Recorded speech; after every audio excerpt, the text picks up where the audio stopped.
What's going on, people? We are Tottenham TV here at the Tottenham Hotspur Stadium. It's finished Tottenham 2, Luton 1, and as we usually say, never in doubt. I mean, at half-time we're 1-0 down. I just didn't know what the plan was at half-time. Very loud, the fans obviously very happy with that, but I couldn't really see what the plan was, particularly going forward. It looked a bit disjointed, it looked slow, lethargic, passing. The passing was really poor out the back, and when Sonny was charging forward, there was no runners off him or anything. It was really weird and peculiar in the first half, and I don't understand why this keeps happening in first halves. What I would say is, I think the main thing was it was too slow. Everything was happening very slow. It was as if we decided we were going to be very patient and the chances were just going to come. To be fair, I obviously went down 1-0 after 2 minutes, and that's obviously never ideal. But even in that first half, it should have been level at least. We had the chance. It should have been, but when you're playing a team, Sonny went round the keeper. Sarr had one clean off the line. I mean, but those two happened in the same action. Werner Sarr had one and as well. Werner had one as well. He should have scored. So, as much as the first half performance was bad and it was way too slow, we still should have at least been level at half time. But it's a 7th straight game where we haven't scored in the first half, and also I think 6 straight home games or something like that. So there's clearly a problem where we're starting games very, very slowly. And clearly, Shed must have said something again at half time because we couldn't get up completely. Obviously, the substitution made a big difference. Yeah, it's the same thing that happens every time, you know. Second half, obviously, Kulu went off, Brennan Johnson comes on. I thought he was a massive difference maker today, Brennan Johnson. One of his best displays in a Spurs shirt. We seem to be saying that quite regularly recently, best display in a Spurs shirt for Brennan Johnson. And 2 assists on the day for him. But then you saw, as soon as we came out for the second half, you saw a new renowned energy. Patterns of play were there, passing was spot on, and you started to create more chances after chance. There's chances galore, and I think a lot of them came down that right-hand side, and Brennan Johnson just being so direct, hitting the byline every time he could, playing little 1-2s around the penalty area, and the most important thing, when he got in the position, he didn't think twice about it, just whipped it across the face of goal, and we were getting chance after chance. Obviously, the own goal came from it, the second goal came from the left-hand side, but we were just being a lot more direct in that second half, and it paid dividends. We weren't overcomplicating it. We were being a lot quicker, being a lot more direct, and it put Luton on the back foot. And that's where all the chances came from those wide areas. And Luton couldn't deal with it in that second half, especially down the right-hand side. And we definitely deserved victory. We probably created enough chances to win 2 games in this game. We had so many chances. 2-1, I think, flatters Luton, in my opinion. I think it should have been a lot more comfortable than that. But when you're not putting your chances away, it makes things awkward. And Luton, right at the end of the game, looked like they were putting us under pressure, and they could have maybe got something. But I do think Spurs created more than enough chances to say we deserve this victory today. We did create more than enough chances, but we didn't come that close. You know, we had about 2 shots on the wing. No, I'm talking fine. The Sonny chance, the 2 Sonny chances that hit the post in the first half and the second half, but we only had 2 shots on target up until the 80th minute. Yeah, you can say our finishing was poor, but I don't even say we didn't get close. We was very close on a number of occasions. I just feel like against a team, a decimated Luton side, essentially a Luton reserve side, we should be putting them away a lot easier than we did today. A lot easier. And we just make hard work for ourselves time and time again. We should have, but we didn't have the chances to make it easier for ourselves. We did. Our finishing wasn't for some reason. Our finishing was very off it today, and of all people, Sonny had 2 of the best chances. He could have got a hat trick today. He had another chance as well. Porro whips it across the face of goal. He should be finishing it. Keeper makes a really good save. We had so many chances to make it 4 or 5 today, but I think there was a mix between bad finishing and a bit of luck from Luton's point of view, where they made crucial blocks at good times. And for some reason, Sonny, it looked like it was cursed for him today. Sorry about that. It looked like it was cursed for him today, but he ended up getting the winner, so he made up for it, and another goal for him. Mr. Clutching Minson once again gets us the winner. But I've got to say, in the second half, Porro and Brennan Johnson were running things down that right-hand side. I thought both of them stepped up massively, and I thought Brennan Johnson, from a right winger in an Andrew Postecoglou system, showed Kulusevski a bit how to do it. So I felt Kulusevski in the first half, what we want from our wingers is to tuck out wide and be a threat from the wide areas. I thought Timo Werner did that with his kind of end product being a bit poor, but Kulusevski just kept cutting inside, and I don't think that's what Ange Postecoglou really wants from a winger, and I think when Brennan Johnson came on, he did that. I completely agree, although to be fair to Kulusevski, I think our 2 best chances came from him in the first half, so he deserves a bit of credit. But I agree with you.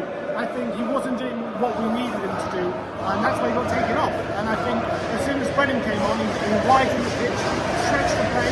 All of a sudden, more gaps were opening up. All of a sudden, he was being a lot more direct. And it's no surprise to me that because of that, we got the equaliser very quickly after half time, and I thought we should have easily been out of sight before the last 10 minutes. So it was a good sub. I think Ange made some very good subs today. Bentancur came on, I thought was excellent. Silky Bentancur, didn't he? Looking back to his best, I thought he had a brilliant cameo, apart from one moment where he gave the ball around the halfway line where he could have got us in trouble. He made that tactical foul made up for it. He did. I thought Lo Celso had a good impact as well when he came on. And so I think Ange made the subs at the right times. And I thought he brought off Sarr and Maddison, who I didn't think were playing badly.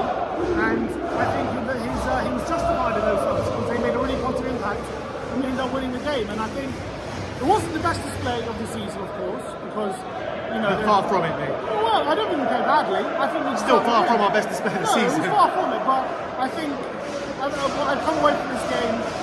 Like, I always felt like we were going to score, and there wasn't one moment where I was sitting here thinking this is not going to happen. I did feel like every moment, as soon as we equalise, we're going to win this game.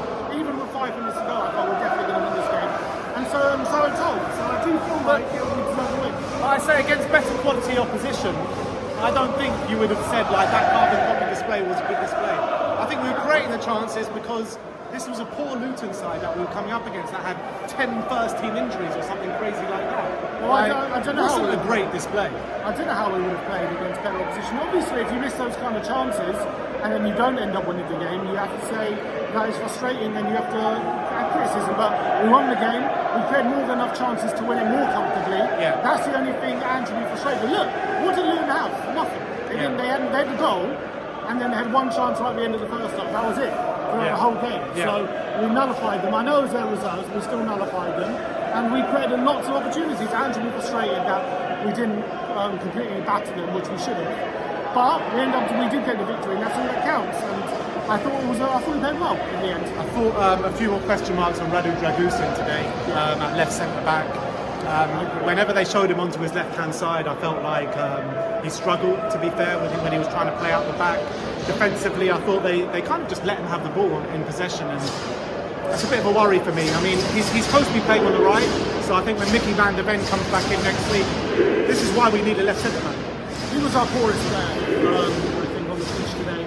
And and I'm not trying to pile in on him. He's new to the team. He's playing left centre back is a bit different, and he's got a new way of playing. Genoa play a very different way to Spurs, so he's got to adapt to that. But I've got to be honest, he was poor.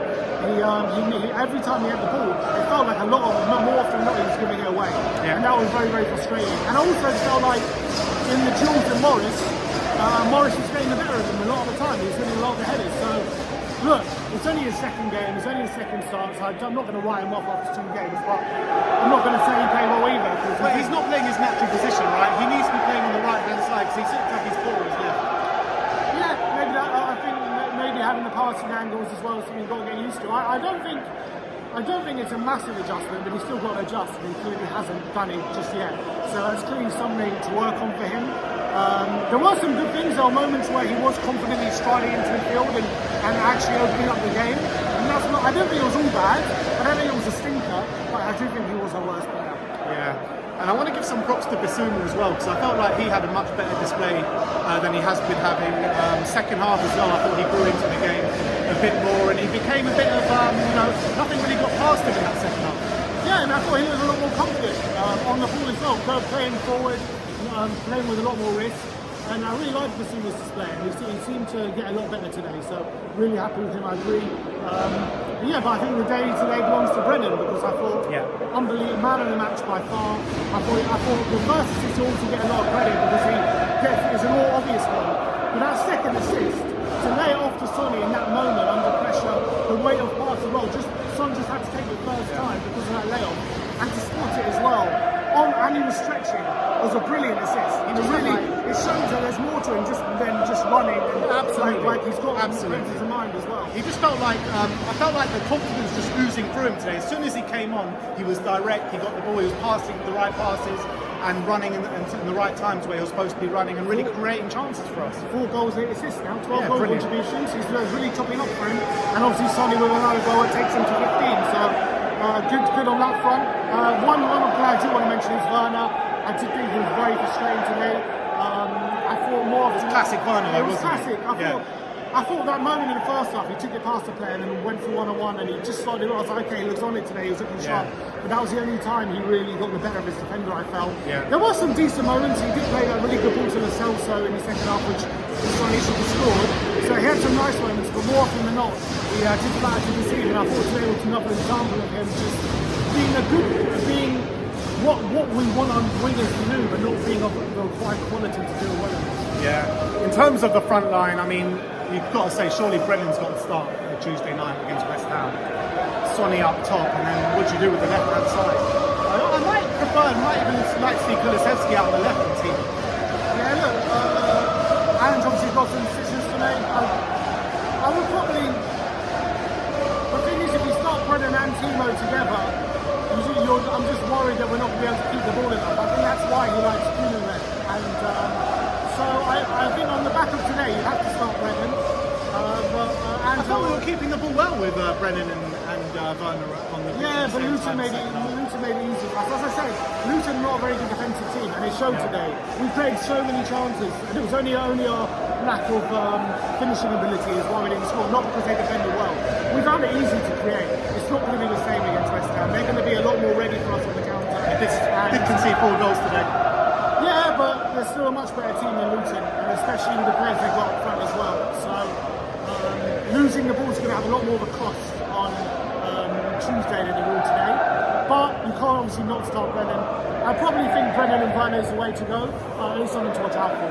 All right, so there you got it. There you have it. We got there in the end. We're into the top 4 now. I think we're into the top 4 now. Chelsea in the mud, West Ham in the mud. Spurs go into the top 4. Like, subscribe, and comment. And as always, come on, you Spurs.